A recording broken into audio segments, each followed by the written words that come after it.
สบายดีอาจ้องสบายดีอยู่ดีมีแห้งเฮ็ดอีหน้าป้องแรงป้องซวยโอ้ยฝนต้มงัวพุ่นน่ะครั้งว่าน้อยพุ่นน่ะโอ้เที่ยงหน้าอยู่กลางหน้าเลยเนาะนี่แหละเขาจกคอยเอิ้นว่าเที่ยงหน้าแท้ๆเนาะมีน้ำไล่ผ่านนี่เลยสบาย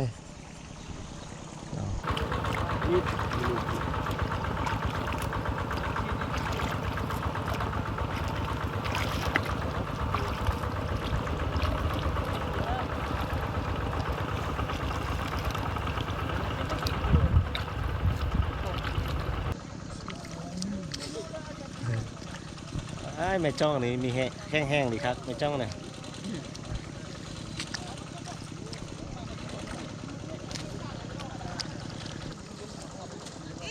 กาก็จะเป็นกาเบาเลยทุกคนโมเมนต์ว่ากาที่ว่าวานคืออยู่บ้านเฮาเนาะแบบเขาจะใส่บักลุ้งซับแล้วเขาจะก็เอาลงเนาะจะเป็นกาเบาเนาะเดี๋ยวจังหน่อยบริพาทุกคนไปเบิ่งเขาจะลกอยู่พูนเนาะนี่ผู้เล็กผู้น้อยก็มาซวยแม่นะอ๋อซวยแม่บ่ลูกซวยแม่ลูกกาเนี่ย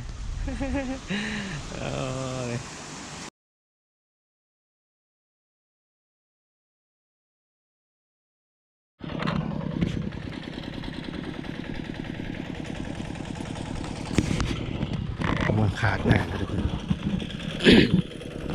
โอ้ย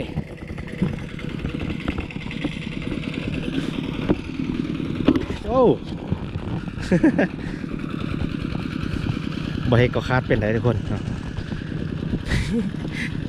เดี๋ยวจะข้อคาดนะเพิ่นเนาะหมดเวลาเพิ่นสมยเป็นได้เนาะอ่อนดีทุกคนเนาะเมืองดินเนี่ยเพราะว่ามันเป็นดินทรายนะดินทราย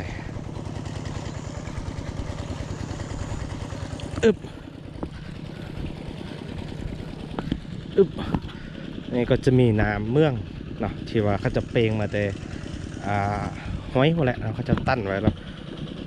มันก็จะขึ้นมาเลยคนเพราะว่าห้อยจะอยู่ลุมหันแล้วก็โค้งก็ไปถึง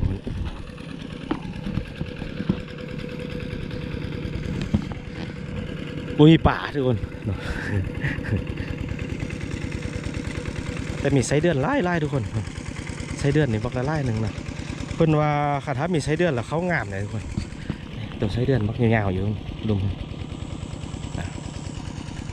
โอ้ไล่อีลี่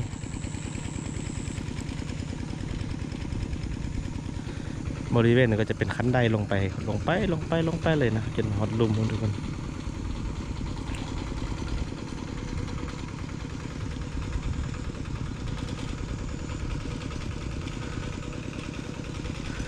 หน้าท่องเดียวกันเนาะทุกคนแต่ว่ามีไล่บาสเนาะที่ว่ามาเฮ็ดนำกันเนาะเพราะว่าบางบ้านก็บ่มีหน้าแล้วเพิ่นก็เข้ามาเซาเฮ็ดสินะทุกคนเนาะหรือว่าเขาจะมาซื้อสินะ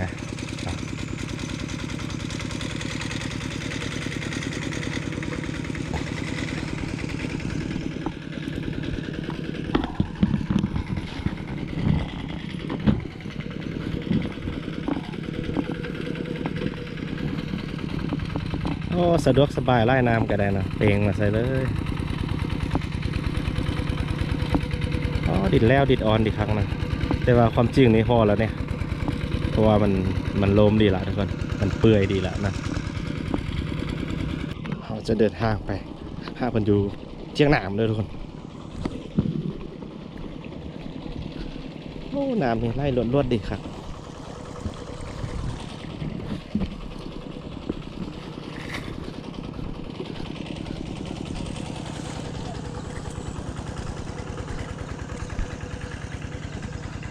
ตัวนี้จะเป็นข้องปลาสนบานกอนะทุกคนตัวที่ว่าดำอยู่นี้นะแต่ว่าตัวที่ว่าคาดอยู่นี้เป็นข้องปลาสนบานสามัคคีไซเนาะแต่ว่าโดยรวมแล้วหน้าเนื้อที่หน้านี่ก็ถือว่าอยู่บ้านสามัคคีไซแหละเนาะแต่บานกอคนอัดจะมาเสาเฮ็ดเนาะคือดังที่โบเฮ็ดวอลแพนเนาะ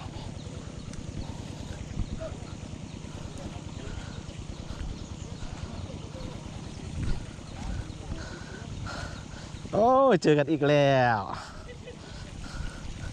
บอกเด้ดำหน้ามื้อนี้สิมาสวยอยู่บังเอิญกายมาเนี่ย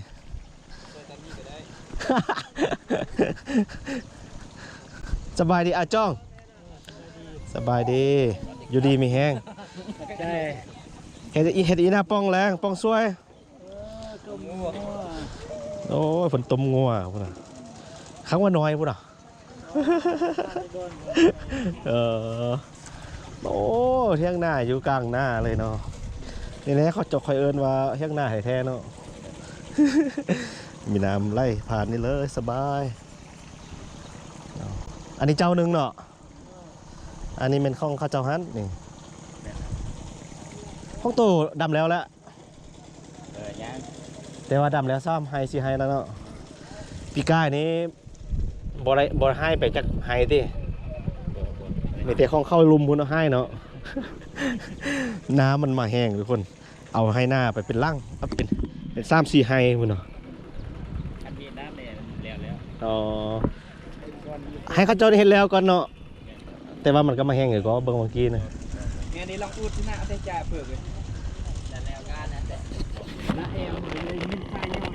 อันนี้เป็นห้องในบ้านได้ทุกคนห้องในบ้านบ้านสลาเนาะแต่ว่าโดยรวมเลยแท้เพิ่นก็เป็นลูกหลานให้บ้านกอเนาะนี่เพิ่นมาช่วยพี่น้องมันตี้เป็นบ่นี่เนาะให้บ้านกอหมดเนาะให้เฮาเนาะแต่ว่านี่บ่เป็นให้บ้านกอแล้วได้ขึ้นสมโนอยู่ศาลาแล้วได้สมัยนะสมัยไหนก็สิได้เป็นในบ้านศาลาแล้วได้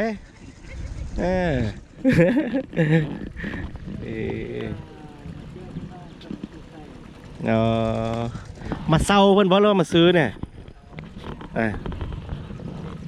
เซาเพิ่นเนาะ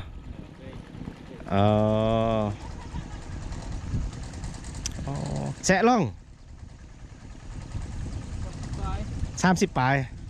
ขี่รถจักรมาเองบ่หรือขี่รถใหญ่มาป้าคนละซ่องเนาะป้าค่อยขึ้นไปแต่เศร้าเดียวมาเศร้านี่ปะโทปะท่าทางยากจังจ่อไปสลามาไปเศร้าเดียวมา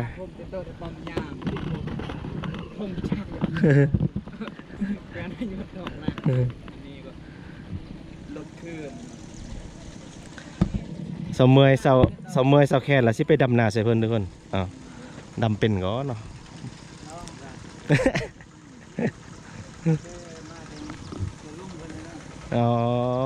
ปีกายนี่ค่อยก็มาดำใส่คนอยู่นี่เด้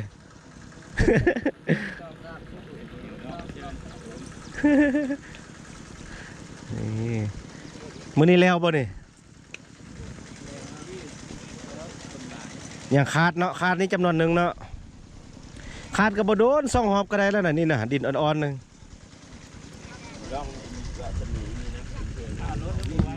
สบายดีมาเฮ็ดไฮมาเฮ็ดหน้าไก่เนาะ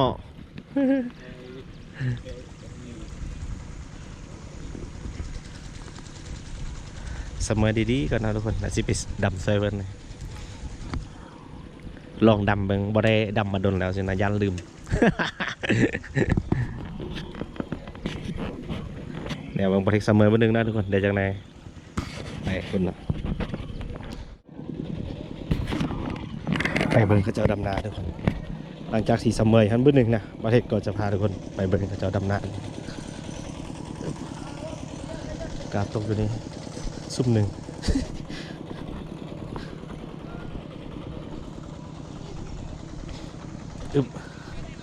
โอ้ตะมวน30 กว่าว่าซั่นทุกคน30 กว่าคน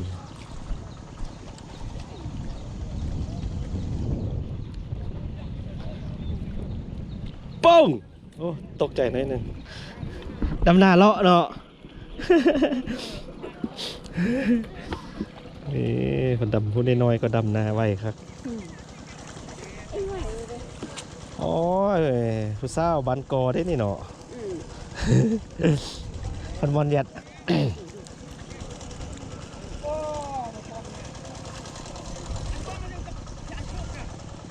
ผู้เย็นก็เย็นไปตามร่างได้ทุกคน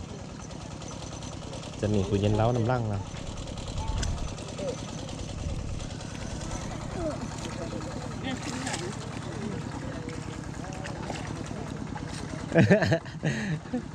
จังไรดำสวยเด้อจังไรเอิ้นดำสวย ก็นั่นช่วยกันดำจังหน่อยดำสวย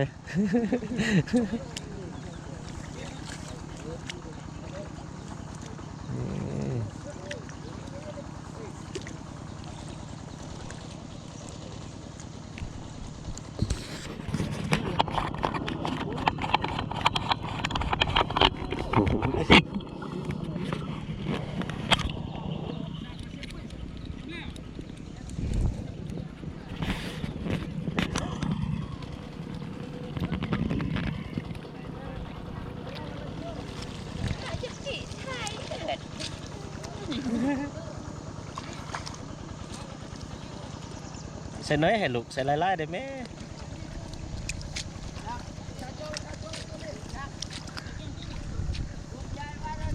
ดำนาคนดอยผมก็ดำนาเป็นคือกันเลย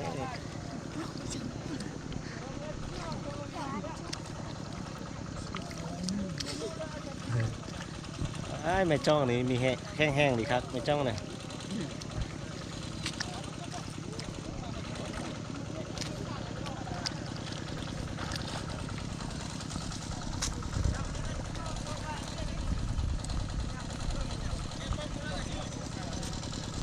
ดำนาไอ้นึงที่ว่าไปเป็นน้าเลยเนาะ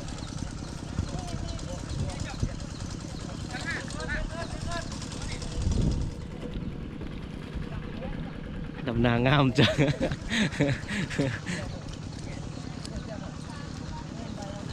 นี่ปลาสนบานกอได้ทุกคน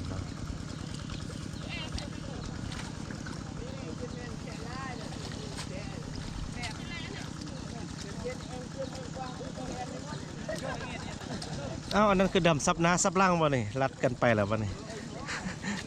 หน้าไฮน้อยนะทุกคนแต่ว่าคนไล่นะ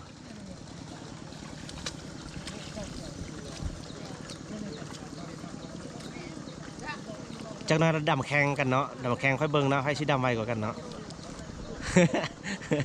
จากนั้นดำแข่งกันเนาะ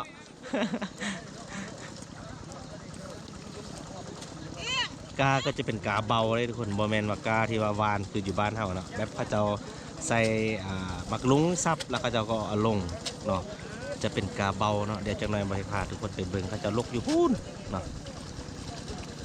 เป็นกาเบาเวลาดำจะได้ดึงออกจากเบามันทุกคนเนาะเพราะว่ามันเป็นซุ้มให้ซุ้มเราสินะต้องได้จิกเนาะตะกี้แต่ก่อนทางลุ่มเฮาก็เคยใส่คือกันเนาะที่ว่าใส่กาเบานี่นะทุกคนเนาะน่าจะเป็นเบาให้เบาเราเนาะ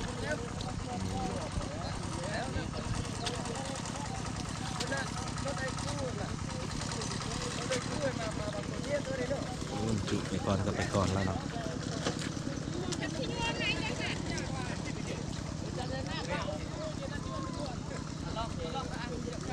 ผู้เย็นเล้าก็ต้องเย็นเล้าตามร่างเลยคนเนาะ มีผู้เย็นเล้าตามร่างเด้ได้จากนั้นไปลมหูซ่าเลยทุกคนเป็นห้องไปลมหูซ่าคนเนาะ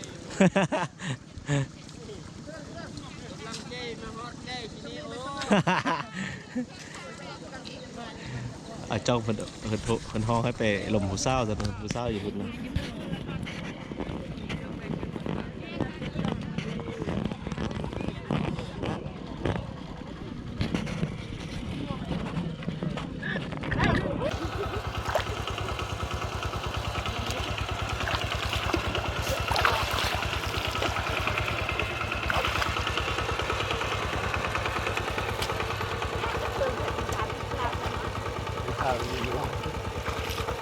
วางว่าอาทิตย์จุ่มมีกาสันโพดกาสันโพด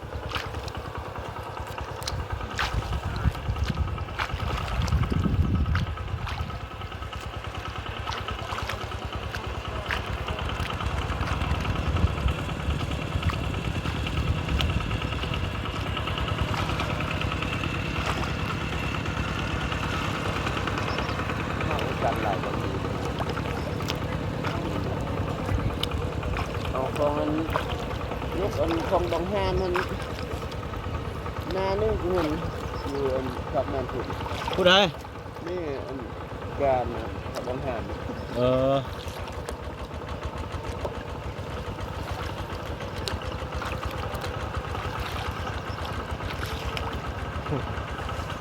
แต่นั้นนี่เฮ็ดมันก็กินได้ก็ยากอ๋อ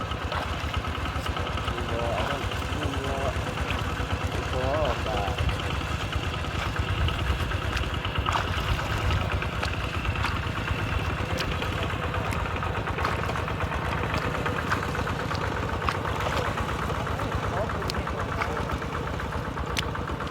อันนั้นมันบ่พอก็ทำเป็นขยาว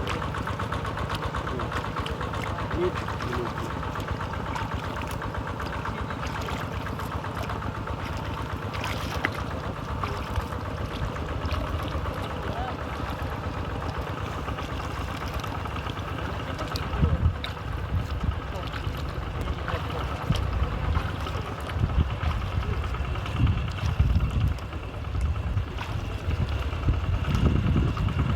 รีบ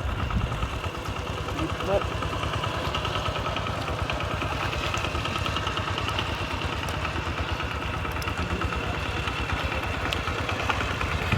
รีบ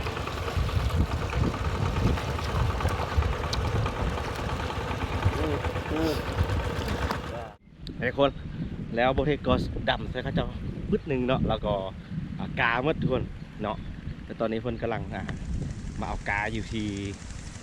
บอลที่ว่าเขาจะใส่กานี่เนาะเดี๋ยวโบเทกจะมาทุกคนเว้ยเขาจะเอาลูกกาอยู่ฮันดูไล่คนจะเป็นกาเบาเนาะที่ว่าเขาจะเอาซักลุงซักใส่มันจะเป็นซุ้มให้ซุ้มเราเดี๋ยวนี้เนาะจะเป็นกาเบาได้ทุกคนเวลาเพิ่นลูกก็จะลูกออกง่ายอยู่แต่ทุกคนเนาะแต่ว่าเวลาเอาไปดำมันจะได้จิกออกจากกันนะเนาะมันก็จะเฮ็ดให้ซาน้อยหนึ่งเนาะนี่พูดลูกกาก็ได้มีแต่พูดงามๆลูกกาอยู่นี่นะ นี่ผู้เล็กผู้น้อยก็มาสวยแม่นะอ๋อสวยแม่บ่ลูกสวยแม่ลูกกาเนี่ย เวลาทอดออกมาเนาะเพิ่นก็จะมาตีขี้ดินเอาก่อนเนาะเพราะว่ามันเป็นก้อนเป็นเงาอยู่นะทุกคนเนาะแล้วก็เพิ่นก็จะเก็บเอามามัดนะในมัดอันนั้นเลยเวลาเพิ่นทอดออกมาอิดเพิ่นก็จะมาฟาดออกเนาะ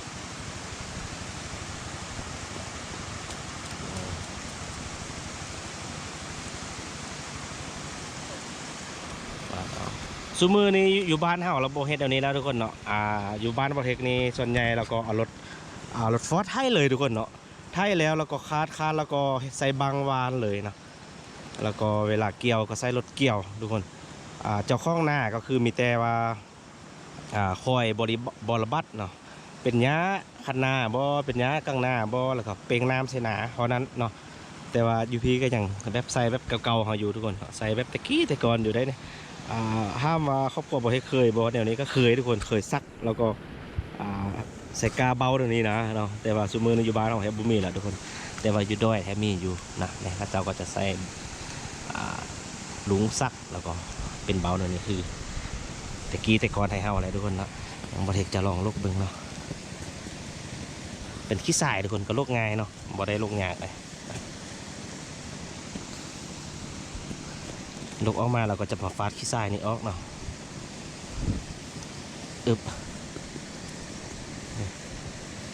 เอาคือมิดแถะ พากันเว้าด้วย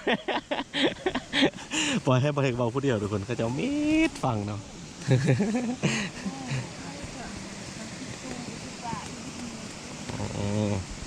ก็จะมาเคาะขี้ทรายออกเนาะเคาะออกแล้วเพิ่นก็จะเอาไปมัดเนาะ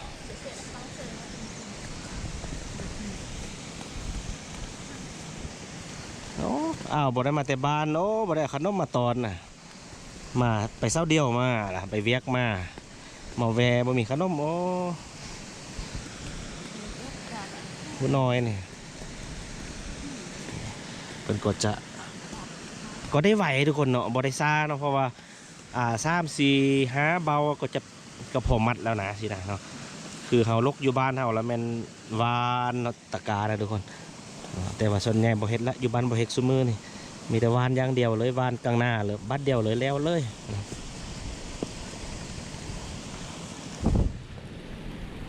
แต่กาเบาเนาะ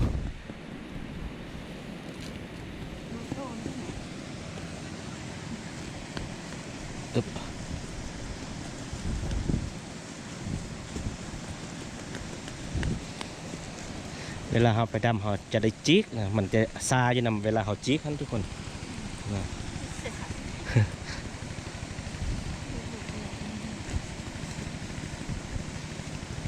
บ่เห็นลูกนะข้าเจ้านี่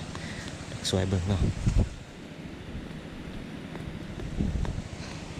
ความจริงเตะได้บอสิบ่ฮู้ทุกคนบ่เฮ็ดบ่ได้ลองเบิ่งบ่เฮ็ดลองเบิ่งเนาะอยู่บ้านเขาก็จะเตะเอาเดี๋ยวนี้ได้ก็ได้คือเดียวทุกคนได้คือกันเนาะหาลูกมาแล้วเฮามาใส่ตีนเตะเอาหนึ่งนี่ก็ได้คือกันนะก็ออกเส้นเดียวกันเนาะ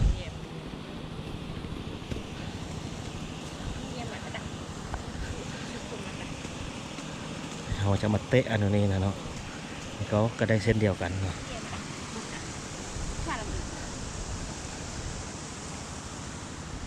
จุดดำก็ยังดำอยู่เนาะ